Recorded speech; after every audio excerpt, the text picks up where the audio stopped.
Hi friends, എല്ലാവർക്കും കാട്ടുതേകളിക്കൂടെ റിവ്യൂയിലേക്ക് സ്വാഗതം. രാവിലെ ഉറക്കമുണർന്ന നിധി ഉറങ്ങിക്കിടക്കുന്ന സുഭാഷിന്റെയും സുധീഷിന്റെയും നികേഷിന്റെയും ഹരീഷിന്റെയും അരികിലേക്ക് വരികയാണ്. ഉറക്കമുണർന്ന സുഭാഷ് നിധിയെ കണ്ട് എല്ലാവരെയും തട്ടി ഉണർത്തുകയാണ്. നിധിയെ ഒന്ന് നോക്കിയിട്ട് ഹരീഷും നികേഷും എല്ലാം ബ്രഷ് ചെയ്യാനായി പോവുകയാണ്. സുധീഷിനെ തട്ടി ഉണർത്തിക്കൊണ്ട് സുഭാഷ് പറയുന്നു, എടാ എഴുന്നേക്കടാ എഴുന്നേക്കാൻ. നിധിയെ ഒന്ന് നോക്കിയിട്ട് സുധീഷ് പറയുന്നു, ഇയാള് രാത്രി ഉറങ്ങിയില്ലേ? ഉറക്കക്ഷീണം ഉണ്ടല്ലോ കണ്ടില്ല. ചേട്ടാ ഇതെല്ലാം ഒന്ന് മടക്കി വെക്കെന്ന് പറഞ്ഞ് സുധീഷ് അവിടെ നിന്ന് പോവുകയാണ്. തുടർന്ന് ഹരീഷും നികേഷും സുധീഷും അവിടേക്ക് വരുമ്പോൾ അകത്തേക്ക് കയറി വന്ന ഭാസ്കരൻ എല്ലാവരെയും ഒന്ന് നോക്കിയിട്ട് ചുവരിൽ വെച്ചിരിക്കുന്ന സുധീഷിന്റെയും നിധിയുടെയും വിവാഹ ഫോട്ടോ എടുത്തുകൊണ്ട് പുറത്തെ ബെഡിലേക്ക് പോയിരുന്ന ആ ഫോട്ടോയിലേക്ക് നോക്കിയിരിക്കുകയാണ് ഭാസ്കരൻ. നിധി ബെഡ്റൂമിലേക്ക് പോകുമ്പോൾ സുഭാഷ് അടുക്കളയിലേക്കും പോകുന്നു. ആ ഫോട്ടോ എവിടെ കളയണമെന്നറിയാതെ ഭാസ്കരൻ ബെഡിന്റെ പിന്നിലേക്ക് ആ ഫോട്ടോ വെക്കുകയാണ്. എല്ലാവർക്കും സുഭാഷ് ചായ കൊണ്ട് കൊടുക്കുമ്പോൾ അവിടേക്ക് വരികയാണ് നിധി. ചായ വാങ്ങിച്ച് താങ്ക്സ് സുഭാഷ് ഏട്ടാന്ന് നിധി പറയുമ്പോൾ സുഭാഷ് അടുക്കളയിലേക്ക് പോകാനായി തുടങ്ങുകയാണ്. നിധി ചോദിക്കുന്നു,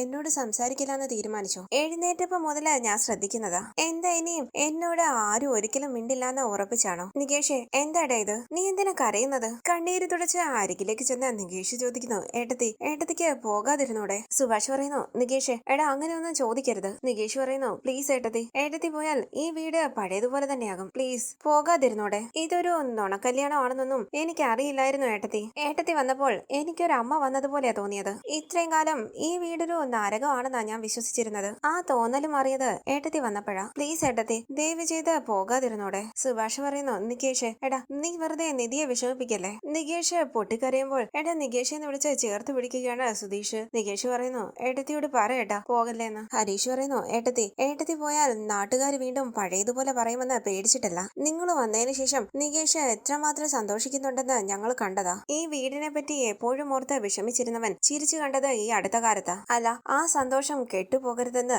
ഞങ്ങൾക്കും ആഗ്രഹമുണ്ട് ഏട്ടത്തി. നിധി പറയുന്നു, എല്ലാവരും കൂടി എന്നെ കരയിപ്പിക്കരുത്. ഹരീഷ് പറയുകയാണ്, ഞാൻ ചോദിക്കുന്നത് ശരിയാണോന്ന് എനിക്കറിയില്ല, എന്നാലും ഞാൻ ചോദിക്കുക, ഈ ഡിവോഴ്സ് കുറച്ചു നാളത്തേക്കൊന്ന് നീട്ടിവെക്കാൻ പറ്റുമോ? ചെയ്യരുതെന്നല്ലേ? കുറച്ചു നാളത്തേക്കൊന്ന് നീട്ടിവെച്ചൂടെ? ഞങ്ങളുടെ സ്വാർത്ഥതയാ. എന്നാലും ഇപ്പോഴുള്ള സന്തോഷം പെട്ടെന്ന് ഇല്ലാണ്ടാകുമെന്ന് ഓർക്കുമ്പോൾ വേറെ എന്താ പറയേണ്ടതെന്ന് എനിക്കറിയില്ല.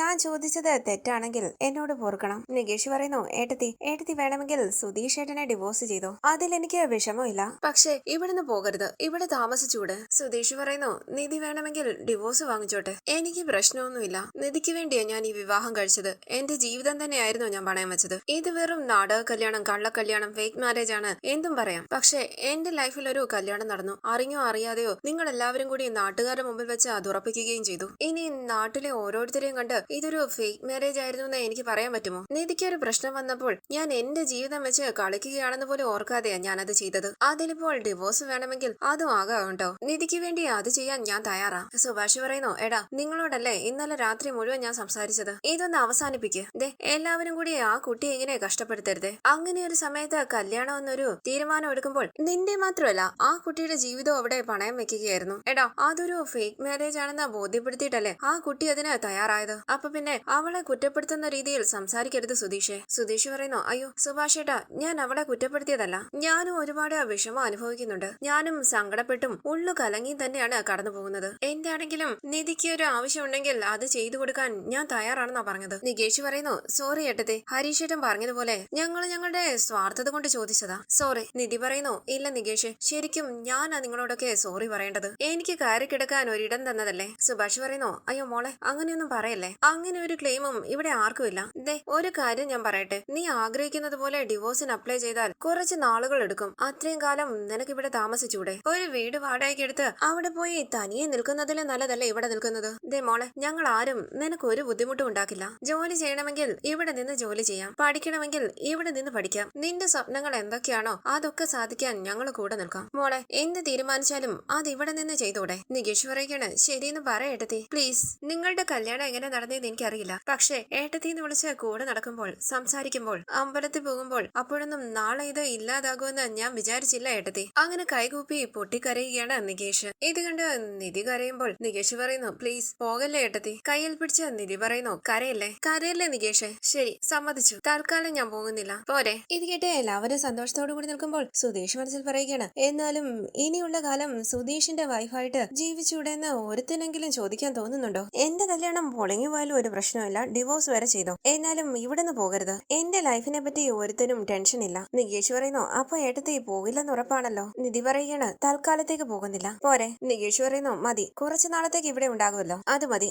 കേട്ടില്ല ചേട്ടാ, തൽക്കാലം ഏട്ടത്തി പോകുന്നില്ലാന്ന്. അങ്ങനെ നികേഷ് സന്തോഷത്തോടു കൂടി സുധീഷിന്റെ അരികിലേക്ക് ഓടി വരുമ്പോൾ പുഞ്ചിരിച്ച് ചേർത്ത് പിടിക്കുകയാണ് സുധീഷ്. സുഭാഷ് പറയുന്നു മോളെ, നീ നിന്റെ ഇഷ്ടത്തിനനുസരിച്ച് ഇവിടെ ജീവിച്ചോ മോളെ. നിന്റെ വീട്ടിലിരുന്ന് നിനക്ക് ചെയ്യാൻ പറ്റാത്തത് എന്തൊക്കെയായിരുന്നോ അതൊക്കെ നിനക്ക് ഇവിടെ നിന്ന് ചെയ്യാം. കൂടെ ഞങ്ങൾ എല്ലാവരും ഉണ്ടാകും. നിധി പറയുന്നു ശരി സുഭാഷ് ഏട്ടാ, പക്ഷേ ഈ കാര്യത്തില് നിങ്ങളാരും ഇനിയും വിഷമിക്കരുത്. നികേഷ് ഇനിയും കരയരുത് പ്ലീസ്. അപ്പൊ നികേഷ് പറയുന്നു ഇല്ല എടുത്തി, ഞാൻ ഹാപ്പിയായി, ഇനിയും കരയില്ല.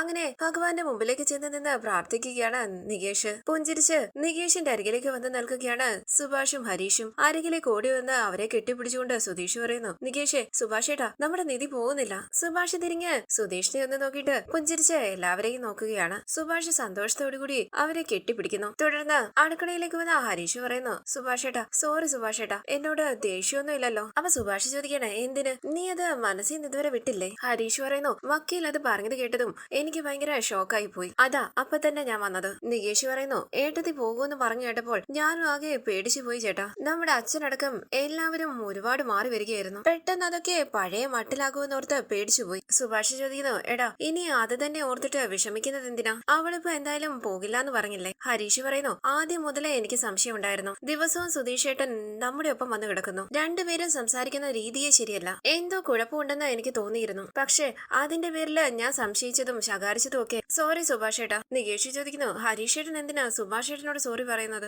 നിങ്ങൾ തമ്മിൽ വേറെന്തെങ്കിലും സംസാരം ഉണ്ടായോ? ഹരീഷിനെ ചേർത്ത് പിടിച്ചുകൊണ്ട് സുഭാഷ് പറയുന്നു ഏയ് അതൊന്നും ഇല്ലടാ. എന്തെങ്കിലും ഒരിക്കൽ നിധിക്ക് സുധീഷിനെ ഇഷ്ടപ്പെടുന്ന ഒരു ദിവസം വരുമെന്ന് നമുക്കൊക്കെ വിചാരിക്കാം. അവൻ അവളെ വലിയ ഇഷ്ടമാ. അവന്റെ ഇഷ്ടം സാധിക്കാൻ ചെറിയ ചെറിയ നുണകൾ പറയുമെങ്കിലും അവൻ സ്നേഹമുള്ളവനാ. ഒരാൾക്ക് എന്തെങ്കിലും ഒരു ആപത്ത് വരണമെന്ന് ഒരിക്കലും അവൻ വിചാരിക്കില്ല. അങ്ങനെ ഉള്ളപ്പോൾ നല്ലൊരു ജീവിതം അവനും ഉണ്ടാകും. അവനെ അവൾക്ക് ഇഷ്ടമാകും. ഈ വീട്ടില് അവൾ എല്ലാ കാലത്തും ഉണ്ടാകും. പണ്ടുള്ളവര് പറയുന്നത് പോലെ ഈ വീടിന്റെ വിളക്കായിട്ട് വന്നവളല്ലേ. ആ വിളക്ക് ഒരിക്കലും കെട്ടുപോകില്ല. കേൾക്കുന്നവർക്ക് ചിലപ്പോൾ നമ്മുടെ സ്വാർത്ഥതയാണെന്ന് തോന്നും. എന്നാലും അവന് നല്ല ബുദ്ധി തോന്നി അവൻ നല്ല മനുഷ്യനായിട്ട് മാറി അവളുമായിട്ട് സന്തോഷത്തോടെ ഈ വീട്ടില് നമ്മളോടൊപ്പം ജീവിച്ചാൽ അതിലും വലിയ സന്തോഷം വേറെ ഉണ്ടാവും. നികേഷ് പറയുന്നു ശരിയാ സുഭാഷ് ഏട്ടാ, അങ്ങനെ ഒരു ദിവസം വരും, എനിക്ക് ഉറപ്പാ. സുഭാഷ് പറയുന്നു പക്ഷേ ഒരിക്കലും നമ്മളായിട്ട് അവൾക്കൊരു വിഷമം ഉണ്ടാക്കരുത്. ആ കുട്ടിക്ക് ഇഷ്ടമുള്ളതുപോലെ ജീവിക്കണം. പഠിക്കണമെങ്കിൽ പഠിക്കണം, ജോലിയെങ്കിൽ ജോലി, എല്ലാം. സുധീഷിന്റെ കൂടെ ജീവിക്കുന്നു എന്ന് കരുതി നിധിയുടെ ഇഷ്ടങ്ങൾ നടക്കാതെ പോകരുത്. അതാണ് നമ്മൾ മനസ്സിലാക്കേണ്ടത്. സുഭാഷ് പറയുന്നു എടാ, അവൾക്ക് സുധീഷിനോട് തനി ഒരു ഇഷ്ടം തോന്നണം. അത്രയും കാലം അവൻ കാത്തിരിക്കട്ടെ. ആ ഇഷ്ടം ഉണ്ടാകാൻ വേണ്ടി നമ്മളായിട്ടൊന്നും ചെയ്യരുത്. തനിയെ പഴുക്കുന്നതും തല്ലി പഠിപ്പിക്കുന്നതും തമ്മിൽ വ്യത്യാസമുണ്ട്. ഈ മനുഷ്യര് തമ്മിലുള്ള ഇഷ്ടവും അങ്ങനെയാ. നികേഷ് പറയുന്നു ആ കാര്യത്തിലും സുഭാഷ് ഏട്ടൻ ഉദാഹരണം ഭക്ഷണം തന്നെയാണല്ലേ. ഇത് കേട്ട് ചിരിക്കുകയാണ് സുഭാഷും ഹരീഷും. തുടർന്ന്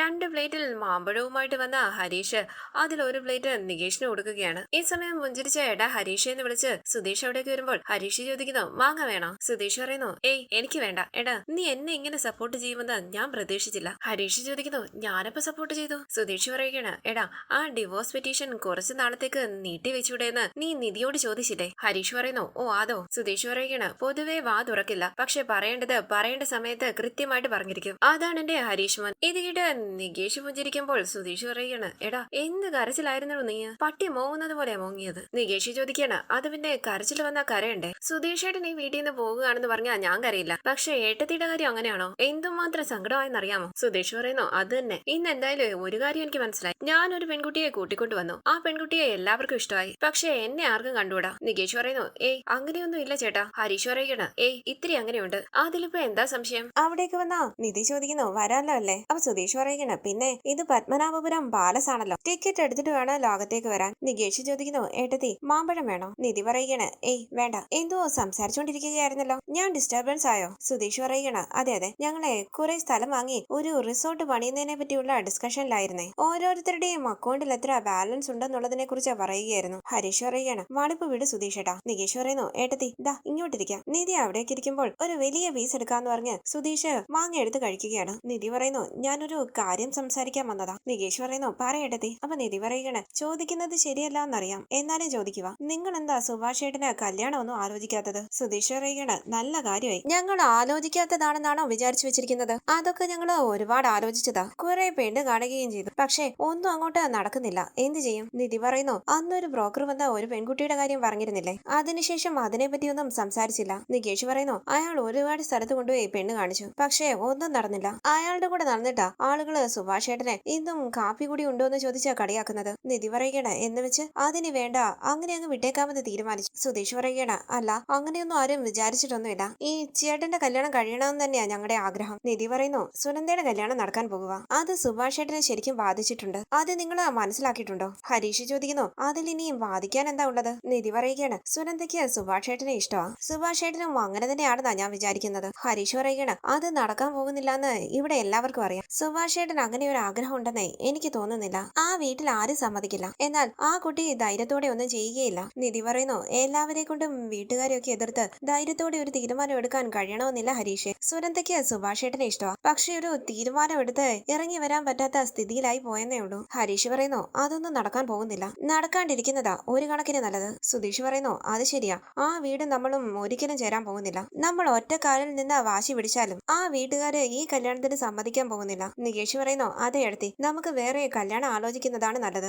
ഏടത്തി പറഞ്ഞതുപോലെ ആ ചേച്ചിയുടെ കല്യാണം നടക്കുമ്പോൾ സുഭാഷ് ഏട്ടന് വിഷമമൊക്കെ ഉണ്ടാകും. പക്ഷെ മറ്റൊരു കല്യാണം കഴിച്ചാൽ അതൊക്കെ മാറിക്കോളും. ഈ ചേട്ടന് പെണ്ണ് കാണാൻ പോകുമ്പോഴേ സുനന്ദയ്ക്ക് വലിയ ടെൻഷനാ. എന്നാ വിവാഹം നടക്കാൻ പോകുന്നില്ല എന്നറിയുമ്പോഴേ ഹാപ്പി ആകുകയും ചെയ്യും. അതൊക്കെ ഞങ്ങള് ശ്രദ്ധിച്ചിട്ടുണ്ട്. പക്ഷെ അതുകൊണ്ടൊന്നും ആയില്ലല്ലോ. ആ കുട്ടിയുടെ ഭാഗത്തു നിന്ന് ഒരു ഇനിഷ്യേറ്റീവ് ഒക്കെ വേണ്ടേ? അല്ല, നമ്മൾ മുൻകൈ എടുക്കുക എന്ന് വെച്ചാലേ ആ കുട്ടിയെ വീട്ടുകാരെ വിട്ട് കൂടെ നിൽക്കണ്ടേ? പിന്നെ എന്ത് ചെയ്യാനാ? അങ്ങനെ ഇന്നത്തെ എപ്പിസോഡ് അവസാനിച്ചു. ഇനി അടുത്ത എപ്പിസോഡ് പ്രൊമോ റിവ്യൂ. നിധിയുടെ അരികിലേക്ക് വന്ന സുധീഷ് എന്നെ വിശ്വസിച്ച് നിധി ഈ വീട്ടിൽ താമസിക്കാൻ തീരുമാനിച്ചല്ലോ എന്നൊക്കെ പറയുമ്പോൾ ദേഷ്യത്തോടുകൂടി നിധി പറയുകയാണ് നിങ്ങളെ വിശ്വസിച്ച് ഞാൻ ഈ വീട്ടിൽ താമസിക്കുന്നില്ല. ഇത് കേട്ട് സുധീഷ് ടെൻഷനോട് കൂടി നിൽക്കുമ്പോൾ നിധി പറയുന്നു എന്റെ ചേട്ടന്റെ സ്ഥാനത്ത് നിൽക്കാൻ സുഭാഷ് ഏട്ടനും 2 അനിയന്മാരും ഉണ്ട്. അവരെ എനിക്ക് വിശ്വാസമാണ്. അല്ലാതെ നാവെടുത്ത കള്ളം പറയുന്ന നിങ്ങളെ ആര് വിശ്വസിക്കാനാ? തുടർന്ന് എല്ലാവരും ഭക്ഷണം കഴിച്ചുകൊണ്ടിരിക്കുമ്പോൾ സർട്ടിഫിക്കറ്റിന്റെ കാര്യത്തിനായി തക്കലയിലെ കോളേജിലേക്ക് പോകുന്ന കാര്യം പറയുകയാണ് നിധി. സുധീഷും കൂടി വരാമെന്ന് പറയുമ്പോൾ നിധി അതിന് സമ്മതിക്കുന്നില്ല. ആരും വരണ്ട, ഞാൻ ഒറ്റയ്ക്ക് പോയിട്ട് വരാമെന്ന് നിധി പറയുകയാണ്. അത് പറ്റില്ല എന്ന് സുഭാഷ് പറയുമ്പോൾ നിധി പറയുന്നു അടച്ചിട്ട് പൊത്തിപ്പിടിച്ചു വളർത്തി എന്റെ എല്ലാ കോൺഫിഡൻസും ഇല്ലാതാക്കിയതവരാ. ഒന്നും അറിയാത്ത ഒരാളാക്കി എന്നെ മാറ്റി. നിങ്ങളും അത് തന്നെ ചെയ്യല്ലേ? ഇതെല്ലാം പുറത്തിരുന്ന് കേൾക്കുകയാണ് ഭാസ്കരൻ വിഷമത്തോടു കൂടി അകത്തേക്ക് ശ്രദ്ധിക്കുകയാണ്. നിധി തനിച്ച് കോളേജിലേക്ക് പോകാനായി തീരുമാനിക്കുന്നു. ഭാസ്കരനും മറ്റെല്ലാവരും ടെൻഷനോടുകൂടി ആലോചിച്ചിരിക്കുകയാണ്. വരാനിരിക്കുന്ന എപ്പിസോഡ് വിശേഷങ്ങളുമായി വീണ്ടും കാണാം. Thank you for watching. Please subscribe, like, share my channel.